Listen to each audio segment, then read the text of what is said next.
what's so unique about the film?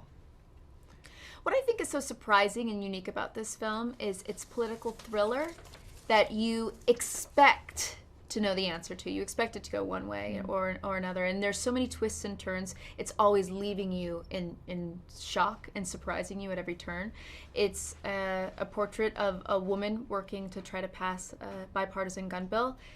But it's a character study of ambition and drive and passion, and you get to see this really fascinating unraveling of this woman, and also it passes the Bechdel test.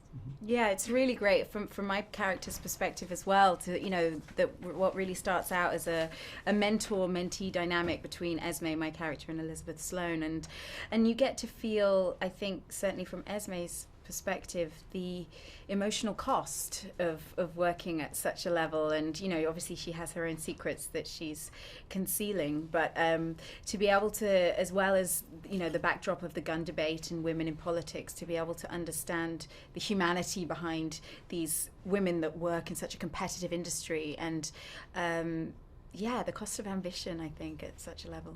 Well, that leads me to my next question. So Esme plays this very vulnerable character, and obviously Miss Sloane is this very powerful, opinionated. How is that kind of balancing that in your scenes with the two characters? Well, I think Esme is very important in this movie. I see her as the heart of the film, because Elizabeth is coursing through her life, seeing people as collateral damage, and that it's the good of the many over the good of the few. And she doesn't feel responsible for anyone else's feelings. And for the first time, maybe the first time in her life, she's forced to confront another person's sadness and mortality, potentially. Exactly. Yeah. And to know that she is responsible for putting her in that situation. It really changes Elizabeth. I think the course of Sloane's character is completely altered by Esme showing up in her life. And then, so that kind of leads again to my next question is, this film people think can be called maybe Mr. Sloane, or if it was a man in the role. I'm just, saying that no one would be like, oh, he's ambitious. It would just kind of be his character. So how, for females in this kind of male-dominated world, do you really cement where you are? Yeah, it's interesting to think about the gender politics of this film, because I think we've seen characters like this played by men over and over again, and we don't really bat an eye. And now all of a sudden we have a female character show up who's ambitious and overprepared and capable and driven and ruthless and a perfectionist, but also has flawed. She's very flawed. And women can be flawed, and they can be driven and overachievers, and that's an okay thing to be. I love that about the film, because I'm hoping women, when they come and see it, they'll see themselves in some way, maybe some small way, in this character, and know that, hey, you know what? I can ask for a pay raise. I can ask for a promotion. I can demand what I deserve, because I think the status quo isn't working for us, and this is a film that really challenges that. And I think, like what you said earlier about what are you contributing, I think we were talking about, the idea of films, it's a lot of time that you spend on these films, and how do you choose between one and another. And I think that, certainly for me, it's inspiring to be in a film that hopefully, and definitely passes the Bechdel test, and is, showing these multi-dimensional female characters that hopefully, are putting something out into the world, that hopefully there will be more of that to come. And then in your research and reading the script and finally taking the film on, did you learn anything new about lobbying, or did it...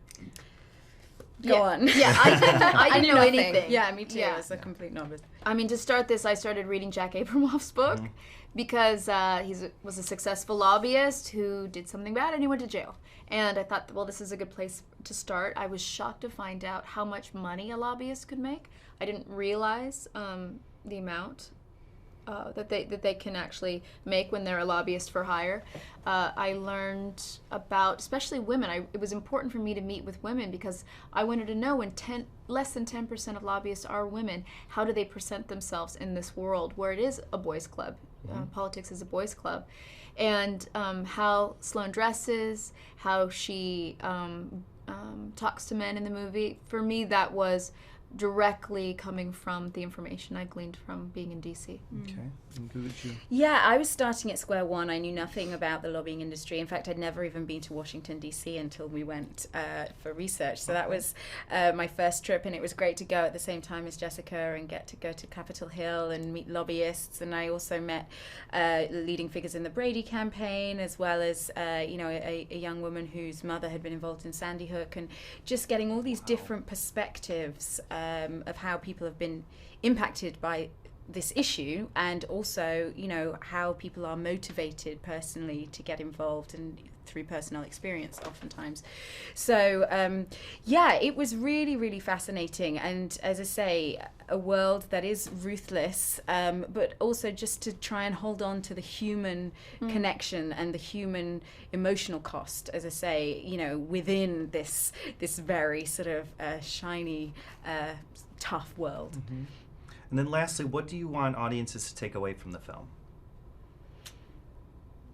I mean, I hope people will be entertained. I think it's a really exciting political thriller. Mm-hmm. It's got a great pace to it. But I also hope maybe people will come out talking about, and inspired and talking about the issues raised in the film, not just the gun debate, but women in politics and Jessica's amazing performance. And Gugu's amazing performance. Yeah, I'm one thing that's shocked me was the fundraising in DC, and that when we were there, I was speaking to a congressman who was telling me that he goes sometimes to 3 fundraisers every day.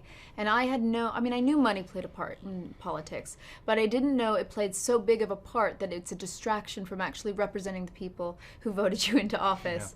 Yeah. And I think the great thing about this movie is it is surprising. You don't know where it's going, but it does give you this voyeuristic look into DC politics, American politics, and hopefully you can come out of the film and discuss what may be working and what may not be working. And it'd be great if it could lead to some type of change.